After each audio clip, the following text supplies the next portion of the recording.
Mesdames, Messieurs, bonjour et bienvenue dans cette émission Star comme ça. Comme vous le savez, c'est l'émission qui vous aide à mieux comprendre les dessous de l'actualité en Guinée. Star, comme vous le savez également, c'est l'émission qui vous permet de prendre position sur les sujets de l'actualité sociopolitique de la Guinée en toute responsabilité.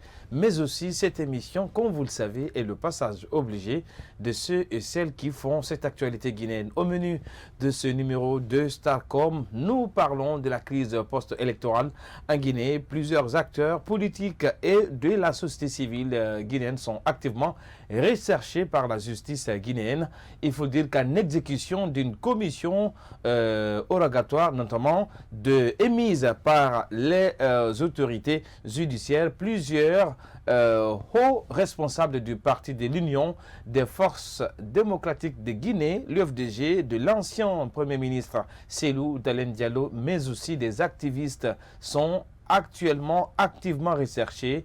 Ils sont soupçonnés d'avoir joué un rôle dans la commission de plusieurs infractions lors des événements post-électoraux qui ont secoué le pays au lendemain de l'élection présidentielle du 18 octobre. Ce sont entre autres Ousmane Gawal Diallo, Ibrahima Cherif Ba, Cellou Baldé, Abdoulaye Ba, Étienne Soropogui et Sekou Koundouno, membre de la coordination du Front dressé contre un troisième mandat d'Alpha Condé. Ils sont visés pour avoir, selon le procureur près du tribunal de première instance de Kaloum, proféré des messages de nature à troubler la sécurité et l'ordre public.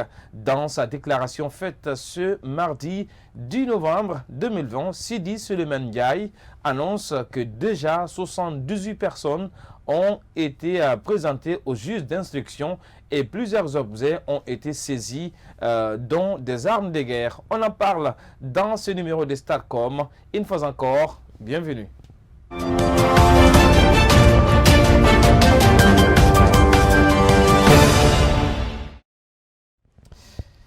Merci pour votre considération et confiance renouvelée sans cesse à cette émission et plus particulièrement et pourquoi pas également à cette télé Star 21 TV. Il faut dire que pour parler de ce sujet brillant qui occupe la une de la presse guinéenne, j'ai pour inviter dans cette émission, l'émission Starcom, votre émission de prédilection, Monsieur Alpha Oumar Taran Diallo. Il est le président du parti l'Alliance démocratique pour le renouveau ADR. Monsieur Diallo, le plaisir est pour moi de vous recevoir dans cette émission Starcom et bienvenue. C'est un plaisir partagé. Ouais, il faut rappeler également que vous êtes membre de l'Alliance nationale pour l'alternance et la démocratie en Guinée. Ouais. Alors, on va commencer cette émission par cette première question d'entrée. Il faut rappeler quand même qu'il y a eu beaucoup de doutes et de critiques par rapport à la participation de Cellou Dalein Diallo à cette élection présidentielle après la confirmation de la victoire d'Alpha Condé par la Cour constitutionnelle. Aujourd'hui, quel est le bilan qu'on peut se faire de cette participation de Cellou Dalein Diallo soutenue par votre alliance, notamment l'ANAD, au sortir de l'élection présidentielle du 18 octobre? Bien, je commencerai d'abord par m'incliner pieusement devant l'âme des victimes de la barbarie des forces de défense et de sécurité, puisque comme vous savez, il y a eu beaucoup de dégâts, notamment humains, il y a eu beaucoup de morts, plus d'une quarantaine, dont des enfants, des bébés de 1 an et de 3 ans. Donc je présente mes condoléances les plus attristées aux familles des victimes, mais aussi je souhaite prompt rétablissement aux différents blessés qui sont alités dans nos hôpitaux. Et enfin, sortie des violences post-électorales. Oui, et enfin je souhaite vivement que les personnes qui ont été arrêtées pendant cette période-là soient libérées. Ceci dit, vous savez, il est souvent difficile d'avoir tout ce qu'on veut. Mais il faut comprendre que quand tu es acteur politique, il y a des moments décisifs dans la vie d'une nation. Tu ne peux pas être en marge. Si le président Cellou n'avait pas présenté sa candidature lors de cette élection-là, on n'aurait pas compris comment nos institutions fonctionnent. On n'aurait pas non plus compris quelle est la nouvelle attitude adoptée par les autorités guinéennes par rapport au bon fonctionnement de l'État. Donc, dans le bilan de la candidature, de la participation donc, de l'UFDG, de l'ANAD, à cette élection, on peut compter 7 clarification qui s'est présentée, qui nous permet aujourd'hui de savoir que notre pays n'est plus du tout un pays démocratique. Les institutions ne sont plus des institutions qui fonctionnent selon les lois et les règles établies. Mais ça, ce n'est pas une nouveauté, M. Taran. Vous le savez que depuis 2010, c'est la même rhétorique. L'opposition a toujours mis en cause cette indépendance de nos institutions. Ce n'est pas une nouveauté, ça. À la différence que la division au sein de la classe politique était très, très marquée. Mais aujourd'hui, nous observons un regroupement de bon nombre de Guinéens venant de toutes les sensibilités communautaires, sociales de notre pays, parce que vous voyez, au niveau de l'ANAD, c'est toute la Guinée qui s'y retrouve. Donc, cette élection nous a apporté une nouveauté. C'est cette unité retrouvée qui s'est matérialisée autour de la candidature de El Hadji Cellou Dalein Diallo. Donc, ceci est extrêmement important. Mais aussi, ça nous a montré un nouveau dispositif dans le fonctionnement des institutions. Si vous vous rappelez bien, avant, la Cour suprême ou la Cour constitutionnelle se disait incompétente à juger certaines choses. Mais cette fois-ci, nous avons vu que la Cour constitutionnelle s'est d'ailleurs substituée à la CENI pour améliorer le score du candidat qu'ils ont proclamé vainqueur, sachant bien que le résultat des urnes est tout autre. C'est cela aussi Monsieur Taran, nous a apporté en réalité, est-ce que Cellou Dalein Diallo n'a pas déçu? Parce qu'on sait qu'il a participé à ces élections sur la pointe des pieds. On sait que le fichier électoral n'était pas en votre faveur. On savait que nos institutions n'étaient pas indépendantes. Alors, Cellou a participé à ces élections. Donc, pour la plupart de vos militants, Cellou avait une autre stratégie pour contrer tout ce système. Mais malheureusement, en plus de sa défaite, il appelle notamment, il s'est autoproclamé, ce qui a suivi des violences et des victimes sont morts à l'appel de Cellou Dalein Diallo. Est-ce que Cellou Dalein Diallo, on peut dire que c'est la déception? Parce que sincèrement... Il faut clarifier certaines choses. Oui. Les gens ne sont pas morts suite à l'appel de Cellou Dalein Diallo. Non, mais c'est Cellou qui s'est autoproclamé. S'il vous plaît. S'il n'y avait pas d'autoproclamation, il n'y aurait pas de résistance. Vous avez posé votre question. Oui. Est-ce que c'est un crime de se réjouir de la victoire de son candidat? Est-ce que c'est un crime de sortir manifester sur la voie publique puisque la Constitution l'autorise? Quand on est heureux, on est en train de manifester sa joie, on ne casse rien du tout, est-ce que ceci est un crime? Non. Par contre, réprimer dans la violence cette manifestation-là, faire usage des armes de guerre et détruire des biens publics et biens privés, ceci est un crime. Donc le crime, c'est d'avoir réprimé dans le sang et à mort les manifestants qui ne faisaient que manifester une joie pour la victoire de leur candidat. Et ça également, c'est une violation de la loi, le fait de s'autoproclamer. Non. Ce n'est pas à un candidat de se déclarer candidat. Autoproclamé, s'il vous plaît. Il faut bien que les choses soient claires. La loi dit quoi? Lorsque le vote finit, on fait le dépouillement à l'intérieur du bureau de vote et on affiche les résultats devant le bureau de vote. Et la loi va plus loin. Il est dit que ces résultats affichés devant le bureau de vote ne peuvent faire l'objet de modifications. Donc, c'est du domaine public. À partir du moment où on a affiché les résultats, c'est du domaine public. Quand tu comptabilises, tu as 10 bureaux de vote, tu rassembles les résultats obtenus au niveau de ces 10 bureaux de vote, tu annonces ton score. Est-ce que tu t'es autoproclamé? Non, pas du tout. Tu n'as fait que confirmer ce que la CENI a affiché. Et puisque la loi te dit que ces résultats affichés-là ne peuvent faire l'objet de modifications, tu sais que le résultat qui est affiché là, ce n'est pas toi qui l'as affiché. Quand tu le compiles et tu l'annonces, tu n'as fait que ton devoir. Donc, le fait que Cellou annonce qu'il sort victorieux de cette élection, ce n'est pas un crime, ce n'est pas une violation de la loi. Il n'a fait que annoncer ce que la CENI a publié devant le bureau de vote. Le crime, par contre, c'est d'avoir ordonné la répression. Donc, ceux qui ont ordonné, ceux qui ont exécuté, c'est eux qui ont commis le crime. Ce n'est pas les jeunes qui sont sortis manifester la joie.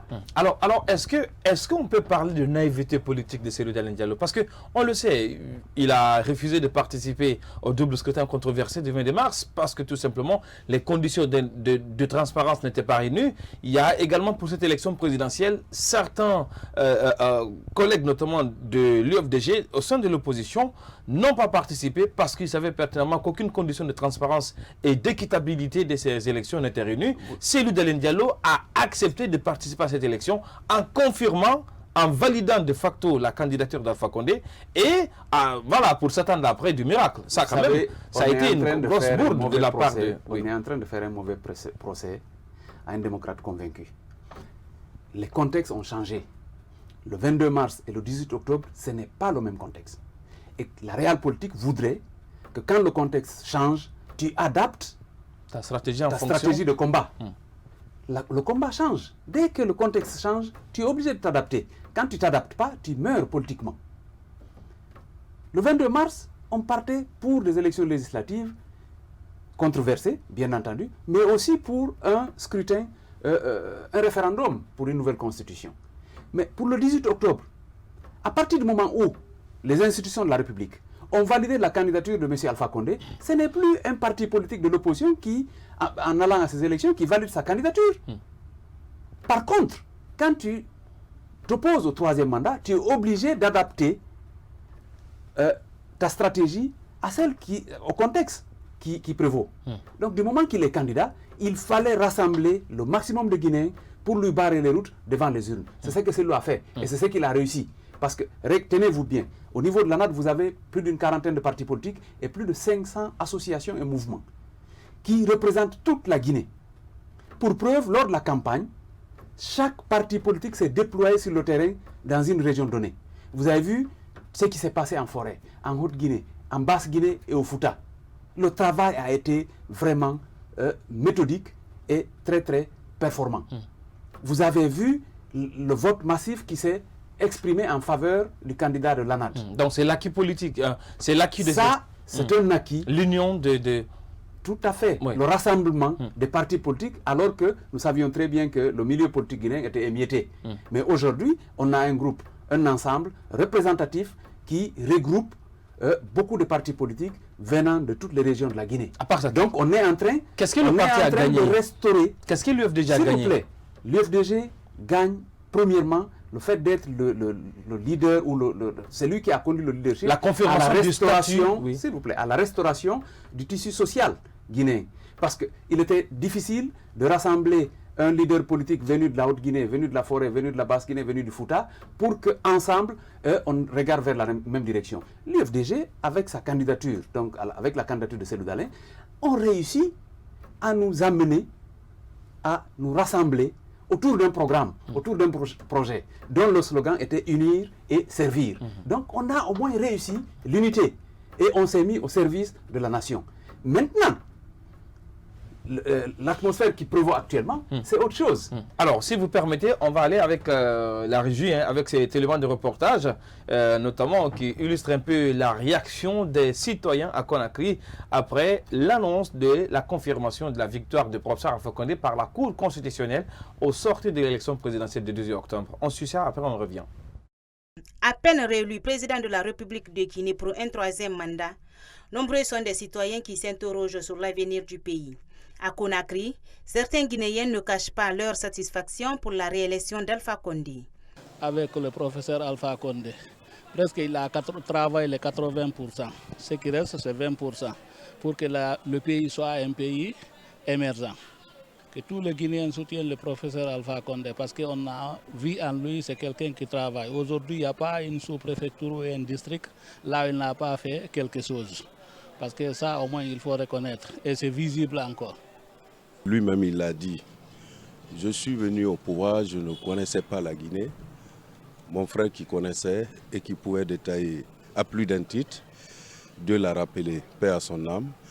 Mais je pense bien qu'avec les 6 ans à venir, vous vous rappelez un tout petit peu quand il a dit « je serai Mandela de la Guinée ». Je crois que c'est dans les 6 ans il va le faire. Et je vous le promets, avec le professeur Alpha Condé, la confiance qu'il a vis-à-vis des partenaires, en Guinée ici, nous aurons assez d'entreprises qui seront installées dans les 6 ans et que le professeur Alpha Condé aura la chance de réduire le chômage.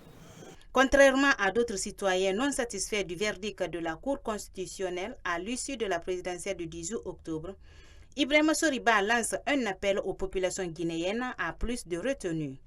En Guinée, d'après la Constitution, après les verdicts de la Cour constitutionnelle, il y a plus de recours.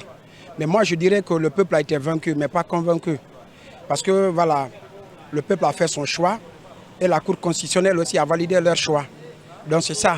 Pour qu'il y ait un développement dans un pays, il faut forcément qu'il y ait l'unité. Il faut que le peuple soit convaincu, soit réuni. Mais vu la déclaration de M. le Président, le professeur Alpha Condé, sa première déclaration, je me dis encore que vraiment, il y a un problème. Il y a un problème. J'ai beaucoup peur pour la réussite de la jeunesse guinéenne. Je demanderai au peuple de Guinée de rester serein, voilà, de privilégier la paix. Confirmé pour un nouveau mandat de 6 ans, Alpha Condé a raflé un pourcentage de 59,50% face aux 12 candidats qui ont pris part à la présidentielle du 18 octobre. Les yeux des Guinéens restent braqués sur la nouvelle gestion du pays courant 2020-2026. Eh bien, c'était la réaction des citoyens sur cette proclamation des résultats définitifs par la Cour constitutionnelle confirmant la victoire d'Alpha Condé dès au premier tour de l'élection présidentielle. Alors, M. Diallo, quand même, il faut dire qu'aujourd'hui, la grosse interrogation voilà, pour beaucoup d'observateurs et particulièrement même de vos militants, vous continuez à défendre la victoire de votre candidat, Cellou Dalein Diallo, et on voit que la Cour constitutionnelle a statué avec un arrêt. Alors, qu'est-ce qui vous reste pour défendre cette victoire de Cellou Dalein Diallo? Écoutez, la première des choses, c'est qu'on a suivi avec étonnement cet arrêt qui, pour nous, constitue un déni de justice. Puisque dans l'arrêt, il déclare que nous n'avons produit aucun document justifiant ou prouvant nos déclarations. C'est quand même une grosse surprise. Alors que nous avons envoyé des tonnes et des tonnes toute une panoplie, de papiers, des documents illustrant les fraudes massives qu'il y a eu lors de ce processus de remontée et de centralisation de vote. Et mieux, la synergie de radio a diffusé les résultats de 10,41% des votes des Guinéens pendant 4 jours. 10%, c'est un échantillon représentatif parce que ça couvre tout le territoire national. Et ça rassemble 667 000 et quelques votes. Il y a des enseignements qui sortent de cette synergie. Premièrement, c'est que le taux de participation à travers tout le pays ne dépasse pas 70%. Dans aucune région, dans aucune préfecture, on n'a plus de 70% de taux de participation. Alors que la CENI et la Cour constitutionnelle nous donnent des endroits où tu as plus de 100% de taux de participation.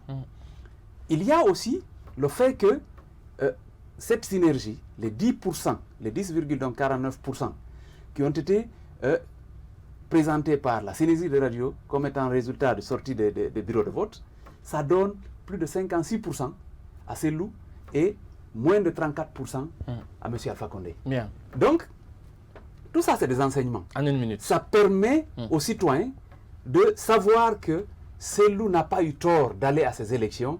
Mais comme vous savez, notre pays, il y a beaucoup de rumeurs, surtout distillées par l'autre camp.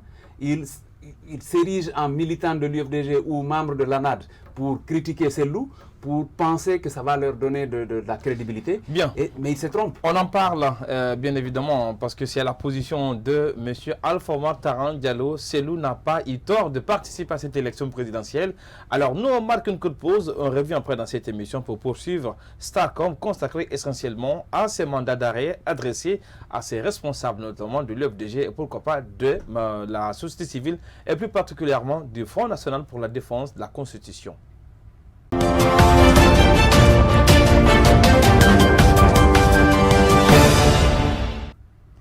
De retour dans cette émission Starcom pour cette deuxième partie. Alors, monsieur Alpha Omar Taran Diallo, je rappelle que vous êtes le président du parti ADR.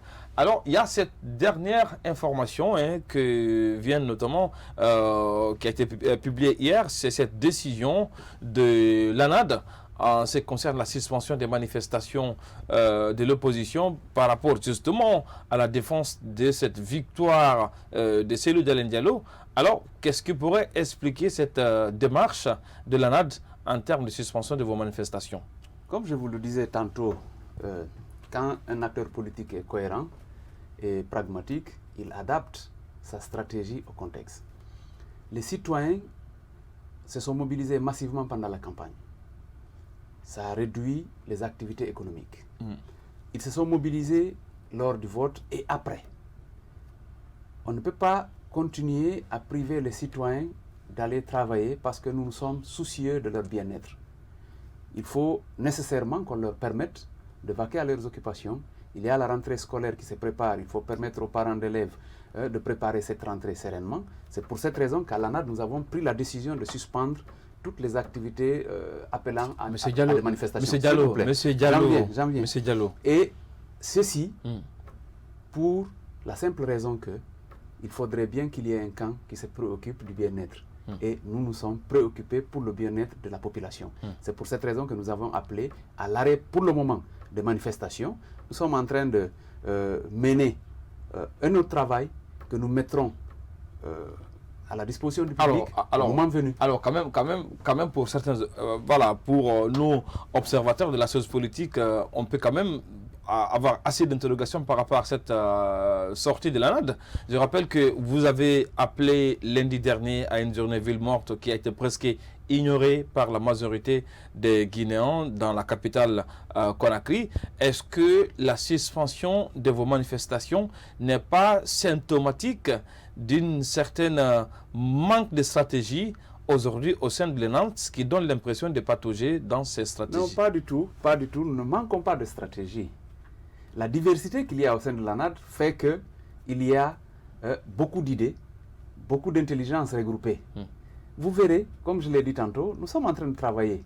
Et au moment venu, on mettra à la disposition du public, à travers vous, les médias, justement, des dispositions que nous avons prises. Mais il faut bien comprendre une chose. Quand tu es soucieux de la population, ce qui s'est passé pendant ces jours qui ont suivi les élections, cette violence qui a été déversée sur les populations de Conakry et à l'intérieur du pays, les dégâts qu'il y a eu, tu ne peux pas ne pas vouloir épargner ces populations. Et puisque l'État a décidé carrément, le gouvernement, de réprimer, de militariser en quelque sorte, de militariser toutes les zones. D'ailleurs, l'armée a été réquisitionnée d'une manière cavalière aussi, parce que c'est le président seul qui a le droit de réquisitionner l'armée. Un ministre ne peut pas. Ça, ce sont les lois de la République. Malheureusement, à bien des égards, le Guinéen nouveau que la Révolution nous avait créé, c'est ce Guinéen nouveau qui est en train d'agir en violant toutes les dispositions légales de la République de Guinée. Et ceci nous conduit dans cette situation d'insécurité. Et quand tu es un leader, la première des choses, tu dois préserver la vie et l'intégrité des citoyens, des militants. Parce que sans eux, tu ne peux pas avancer. Alors, on va parler de cette actualité. Il faut dire quand même que c'est fut la dernière actualité politique, parce qu'il faut rappeler quand même que la question de l'opposition désormais reste à poser, parce qu'avec cette sortie de la justice guinéenne, il y a une sorte de chasse aux sorcières. Aujourd'hui, un mandat d'arrêt vise un certain nombre responsables, notamment de l'UFDG, qui sont soupçonnés d'avoir joué un rôle dans la commission de plusieurs infractions lors des événements post-électoraux qui ont secoué le pays au lendemain de l'élection présidentielle. On parle de Ousmane Gawal Diallo, Ibrahima Cherif, Seylou Baldé, Abdoulaye Ba, Etienne Soropogui et Sekou Koundouno du FNDC. Alors vous, à votre égard, quelle est votre première réaction sur cette annonce du procureur général, c'est-à-dire du procureur près au tribunal de première instance de Kaloum, de Dixine? Non, pour nous, ce n'est pas une surprise. Et ce n'est pas une première. Ce n'est pas une première. Depuis pratiquement 2011, c'est ce que nous vivons.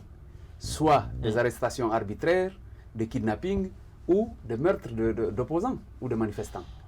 Et selon nos lois, à ce que je sache, surtout le code pénal et le code de procédure pénale, on ne décerne un mandat d'arrêt ou un mandat d'amener que lorsque le citoyen n'est pas son domicile n'est pas identifié, son lieu de travail n'est pas identifié et qu'on lui a envoyé plusieurs convocations et qu'il n'a pas refuse répondu. de répondre. Donc pour nous, c'est encore une fois de la justice au rabais. Ces cadres, comme je l'ai dit, nous avons un problème dans notre pays, c'est ce problème d'intégrité des cadres qui incarnent nos institutions. Les institutions ont beau être indépendantes au niveau papier, au niveau de disposition légale, c'est les personnes qui incarnent ces institutions qui doivent avoir l'intégrité nécessaire pour donner à ces institutions l'indépendance requise. Ce n'est pas simplement la loi qui confère l'indépendance à une institution. C'est aussi l'agissement, le comportement et l'attitude des personnes qui incarnent ces différentes institutions. Malheureusement, comme je le disais tout à l'heure, la révolution a produit pendant ces 26 ans un Guinéen nouveau. C'est ce Guinéen nouveau qui est en train d'incarner aujourd'hui. S'il vous plaît. Alpha Condé l'a dit, qui prend la Guinée là où c'est couturé la laisser. Justement, en fait, ce que je suis en train de dire, le Guinéen nouveau qui avait été créé sous la révolution, c'est ce Guinéen nouveau qui est en train d'agir, qui est en train d'enterrer la démocratie dans notre pays. On avait été heureux qu'il y ait eu intermède général Lansana Conté qui avait ouvert le pays, qui avait permis aux Guinéens de rêver, de penser qu'ils ont des droits.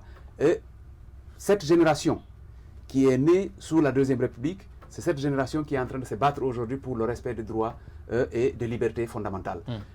Ce qui est clair, je sais que ça va être difficile, le combat va être rude, mais il sera mené. Alors, parce qu'on est obligé de nous battre pour défendre nos droits et la liberté dans notre pays. Alors, si vous permettez, on va aller avec la déclaration du procureur près du tribunal de première instance de Dictine, M. Sidi Suleiman Ndiaye, qui a publié, qui a fait cette sortie notamment au sein de nos confrères des médias d'État. On suit sa déclaration, revient dans cette émission par rapport notamment à cette traque désormais qui est lancée contre les opposants au troisième mandat d'Alpha Condé.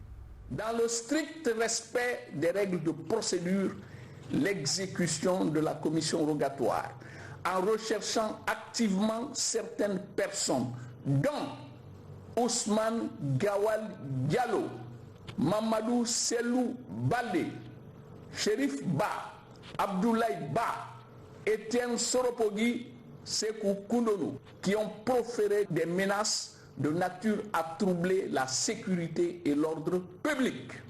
La brigade de recherche de Matam a, pour sa part, ouvert une enquête pour incendie volontaire du train de Russal-Frigia, association de malfaiteurs, assassinat, destruction d'édifices publics et privés, coups et blessures volontaires, vol aggravé et participation délictueuse à un attroupement. Faut-il en effet rappeler que le 23 octobre 2020, aux environs de 11 heures, le train Russal-Frigia a été attaqué par des individus mobilisés au niveau de la transversale 7 de Sonfonia. Et oui, c'était la sortie notamment de Sidi Suleiman Ndiaye. Il faut rappeler tout simplement que plusieurs hauts cadres et responsables notamment de la société civile guinéenne et plus particulièrement au sein de l'Union des forces démocratiques de Guinée, UFDG, de l'ancien Premier ministre Cellou Dalein Diallo, sont activement recherchés par la justice guinéenne. Ils sont soupçonnés d'avoir joué un rôle dans la commission de plusieurs infractions lors des événements post-électoraux qui ont secoué le pays au lendemain de l'élection présidentielle du 18 octobre. Comme on l'a rappelé tout à l'heure, notamment ces personnes sont entre autres Ousmane Gawal Diallo, Ibrahima Chérif, Selou Balde, Abdoulaye Ba, Etienne Soropogui et Sekou Koundonou de la coordination du Front national pour la défense de la Constitution. Alors, aujourd'hui, selon vous, qu'est-ce qu'il faut craindre pour vous, hein, parce que voilà. Ah, écoutez, ce n'est Même pas vous pour nous personnellement, seulement, même vous personnellement, vous avez vu notamment cette descente musclée sur vous. Alors, voilà, qu'est-ce que ça fait? En fait, ce qu'il faut retenir et comprendre surtout pour l'ensemble du peuple de Guinée. Qu'est-ce qui s'est passé avec vous? Parce que, voilà, pour permettre, même si vous n'êtes pas sur la liste. Je n'aime pas trop. Non, mais il faut le dire. Ça. En fait, ce que je voudrais dire, simplement, c'est que l'ensemble du peuple de Guinée, l'ensemble de la population guinéenne, doit se sentir interpellé par cette situation. Puisque, à partir de maintenant, là, quel que soit ton bord politique, ou quelle que soit ton activité socio-professionnelle, personne n'est en sécurité. Dans cette situation-là. Ça, quand même, c'est trop dit. S'il vous plaît. C'est trop dit. À partir du moment où ceux qui sont censés être les garants du respect des droits de l'homme et des libertés fondamentales sont en train de violer les dispositions de la loi en décernant automatiquement un mandat, comme c'est fait maintenant là, au lieu d'envoyer des convocations, parce que toutes ces personnes-là, de par le passé, ont été convoquées, ont répondu. Ils ne se sont jamais soustraits à la justice guinéenne. Sékou Koundouna a été interpellé, il est passé devant la barre. Ousmane Gawal, la même chose, à maintes reprises. La nouveauté, c'est Chérif Ba et Étienne Soropogui. Voilà, Étienne est passé plusieurs fois devant la barre, il a même fait la prison en 2011. Évidemment. Il faut bien. C'est pourquoi je dis. C'est la routine. C'est pourquoi je dis la nouveauté, c'est de mettre de côté le code de procédure pénale et engager cette barbarie-là, parce que en fait, qu'est-ce que moi je comprends dans cette situation? C'est que les personnes qui sont citées sont considérées comme des personnes dangereuses et on met à la puce des agents, donc des forces de défense et de sécurité, que quand vous les voyez user de tous les moyens, il va y avoir de l'excès. Donc les citoyens sont en danger. C'est pourquoi je dis, le combat va être rude, mais on est obligé de le mener. Non, mais voilà, il faut qu'on se batte pour que les juges, sur les faits, pour que les cadres de la justice n'obéissent qu'à la loi et qu'ils n'obéissent pas aux injonctions d'un individu. Monsieur Taran, sur les faits évoqués, est-ce que quand même quelque part on ne peut pas douter d'une dose fine de responsabilité de tous ces responsables parce que quand même, la position de l'FDG au sortir de l'élection présidentielle, avec ces troubles-là, vous parlez d'un État... Est-ce que vous avez suivi un discours où vous avez entendu un de ces cadres-là inciter au trouble de l'ordre public? Non, vous avez appelé à plusieurs fois ici à la désobéissance civile. Non, il ne faut pas confondre. On a toujours appelé aux manifestations et nous avons dit que notre combat... À la résistance. On va utiliser... C'est nous a dit à appeler tous les moyens légaux que confèrent les lois de la République. C'est nous a appelé à ces militants à la résistance. Ça, et il a toujours dit, oui, mais ça, quand même, il a toujours dit, on va user de tous les moyens légaux. Vous ne verrez pas, à ce que je sache, il n'y a jamais eu un appel au trouble de l'ordre. Mais quand on appelle à la résistance, ça ce n'est pas ça. On n'est pas en guerre pour parler de résistance quand même. Est-ce que le pays est en guerre pour ce qui se passe dans les quartiers, quand vous prenez ce qui se passe dans les quartiers, vous-même vous avez dit que les zones ont été militarisées, l'armée a été réquisitionnée et la barbarie policière qui est en train de s'abattre sur les populations, où nous avons vu des gamins de 3 ans se faire abattre. Est-ce que ça, c'est moins grave qu'un discours qu'aurait tenu un individu? À mon avis, si la justice guinéenne était vertueuse et les magistrats et les cadres qui constituent cette justice-là n'obéissaient qu'à la loi, il y a longtemps qu'ils auraient ouvert des enquêtes sérieuses sur les assassinats qu'il y a lors des manifestations. De la campagne, oui, il y a quand même assez de... Et regardez, un des candidats, ou 2 candidats d'ailleurs, qui ont été bloqués, on leur a interdit d'accéder à une partie du territoire national. Et ça n'indispose personne. Dr Ousmane Kaba s'est vu bloqué à l'entrée de Sigiri. Seydou Dalein s'est vu bloqué à Tokounou. On lui a interdit d'accéder à la Haute-Guinée. Avec notamment toutes ces morts, il y a pas... toute cette violence, jusqu'à présent, tous les dégâts matériels enregistrés, au moment où il n'y avait même pas campagne. Vous avez vu ce qui s'est passé à Kankan. À Farana également. À Farana, à Kissidougou et à Massanta. Sigiri également. À Sigiri. Tout cela s'est passé. La justice, elle était où? Il faut qu'on arrête d'avoir une justice à 2 vitesses. Si on veut que les citoyens aient confiance à la justice, ce n'est pas en tapant du poing sur la table. La confiance ne s'impose pas. Elle se construit. Et pour construire cette confiance-là, il faut que la justice se mette sous les ordres de la loi, uniquement de la loi. Malheureusement, pour l'instant, ce n'est pas le cas en Guinée. Et comme vous l'avez remarqué, j'ai comme invité dans cette émission Starcom M. Alpha Oumar Taran Diallo. Il est le président du parti ADR, membre de l'Alliance nationale pour l'alternance et la démocratie qui soutient la candidature de Cellou Dalein Diallo lors de cette élection présidentielle du 18 octobre 2020. Nous remarquons une seconde pause dans cette émission avant de revenir pour la troisième partie et dernière de ce numéro de l'émission Starcom.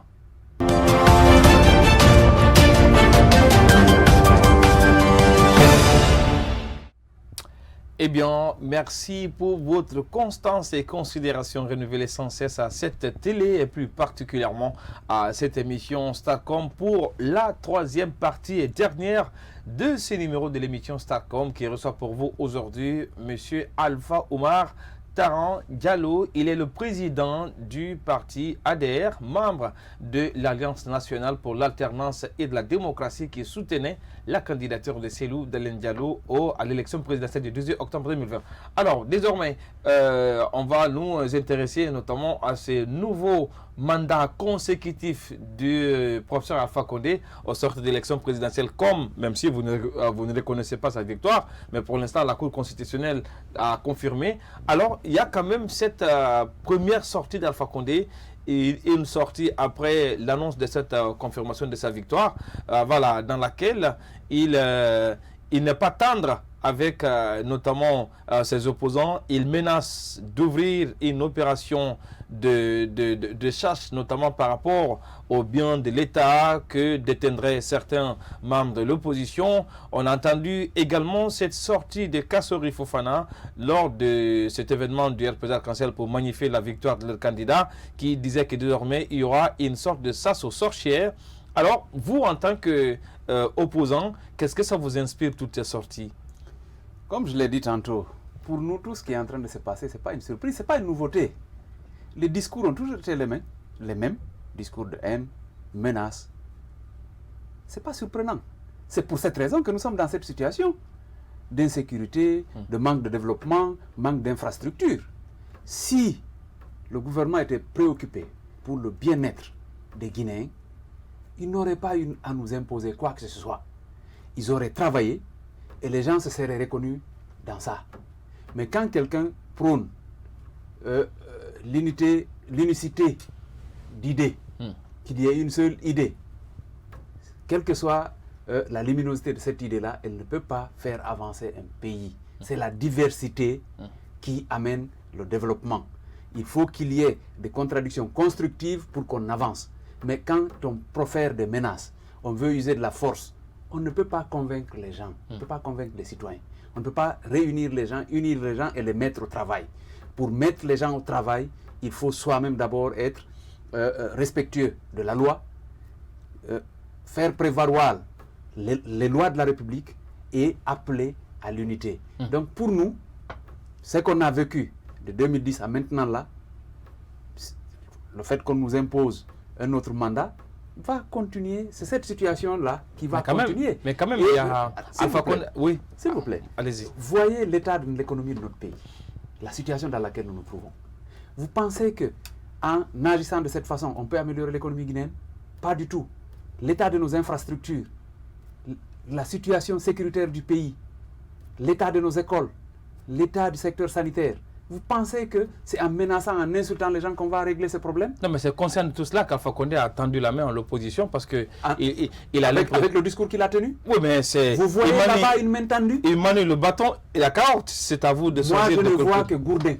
Je n'ai pas vu de carotte. Ouais. Je ne vois que Gourdin.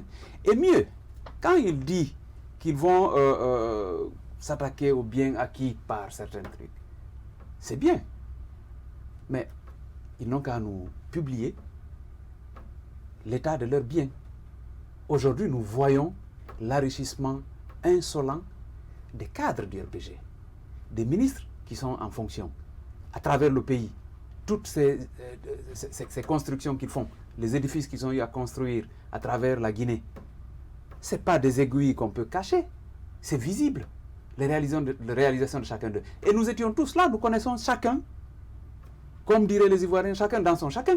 Nous savons qui avait quoi à un certain moment. Parce que nous sommes tous ici. Depuis tout ce temps, personne n'a bougé. Nous connaissons ce que chacun avait avant 2010. Mais aujourd'hui aussi, nous voyons ce qu'ils ont. Donc, s'il veut récupérer les biens de l'État, mais qu'il le fasse.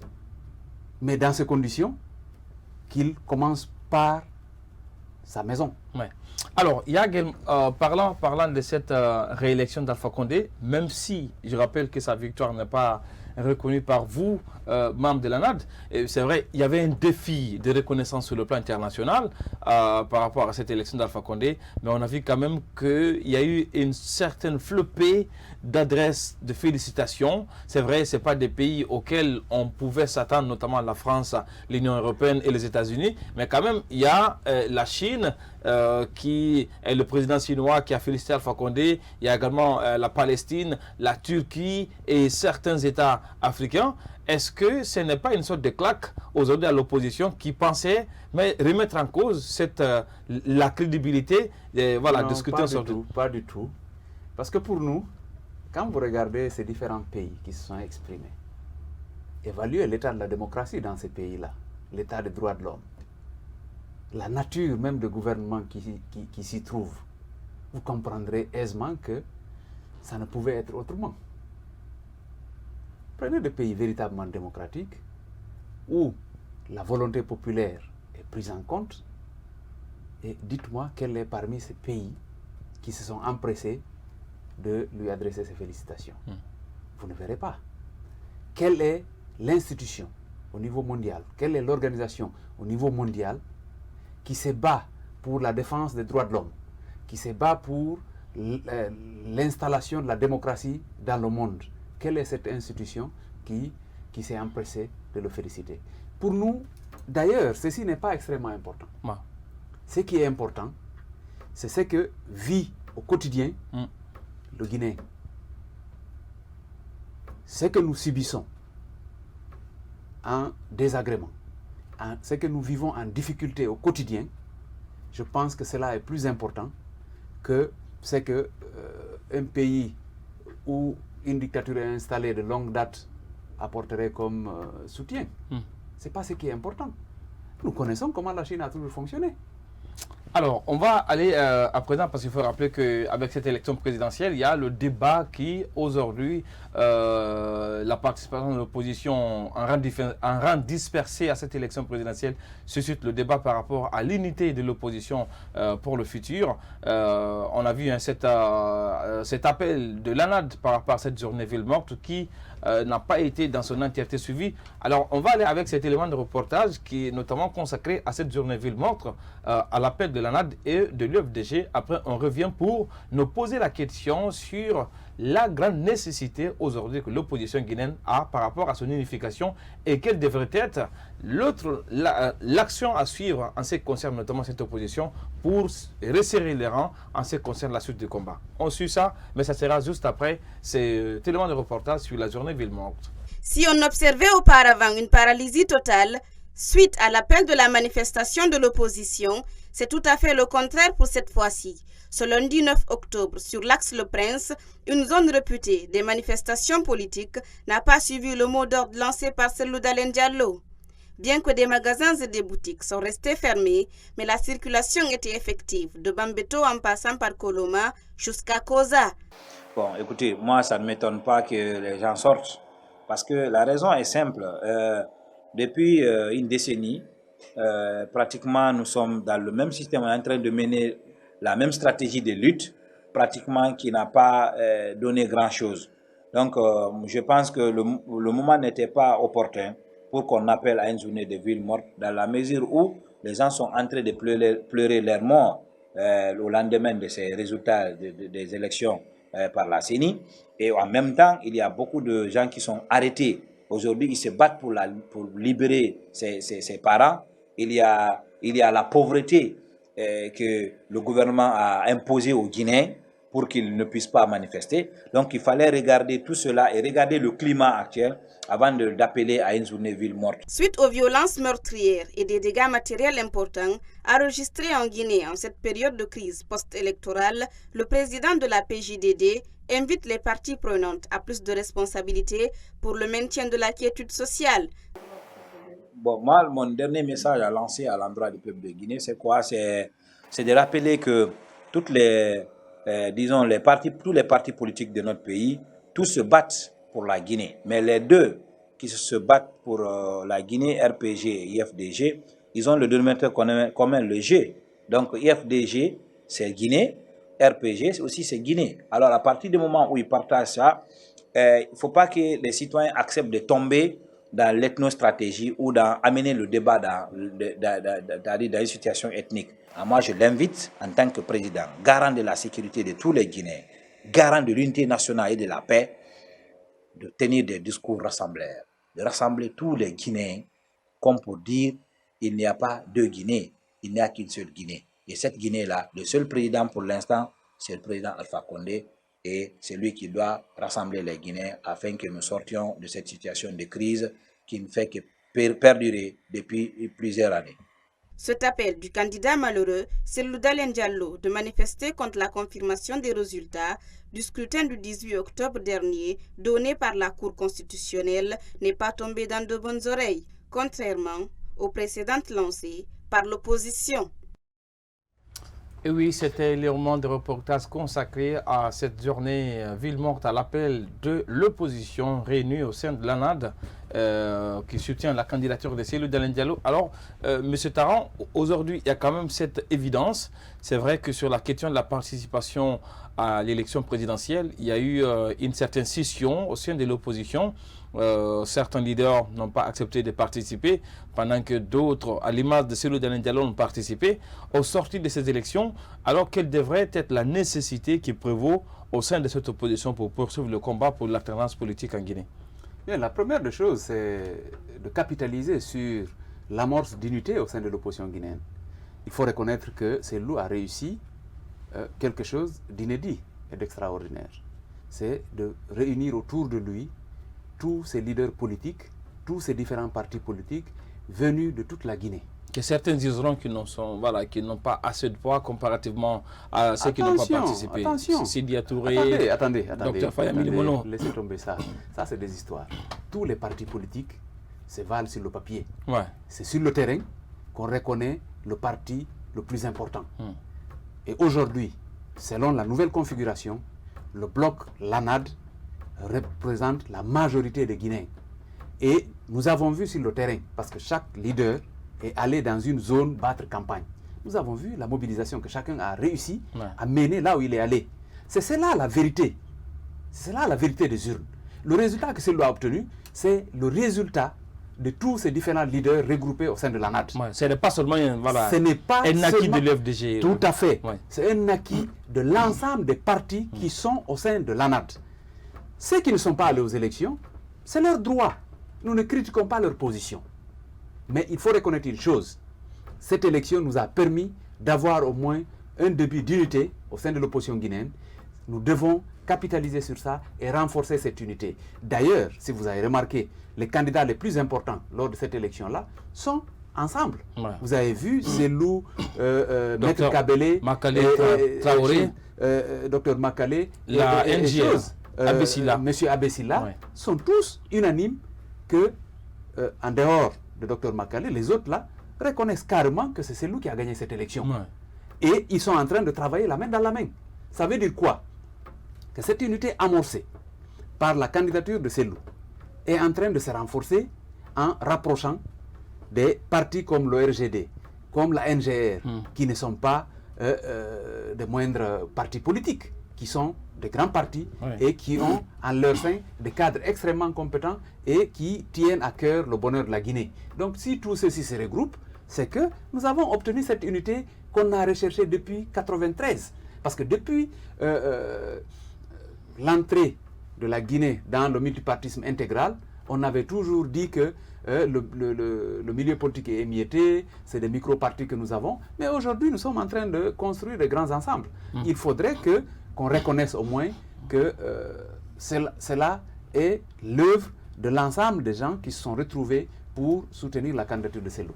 Et cela va être extrêmement important pour la Guinée. C'est pour cette raison, quand la victoire de Cellou a été annoncée, vous avez remarqué, c'est toute l'étendue du territoire national, il y a eu des manifestations de joie. Ce n'est pas simplement à Ratoma qu'il y a eu des manifestations de joie, même si la répression a été sélective. Il faut bien comprendre cela. Alors, pour terminer cette émission, il faut dire quand même que assez ou beaucoup de personnes qui sont aujourd'hui membres ou militants de l'opposition semblent être débutatifs par rapport désormais à toute idée de combat pour une élection, avec notamment ce que certains appelaient cette défaite de Cellou Dalein Diallo. Le moral de certains n'est pas au beau fixe.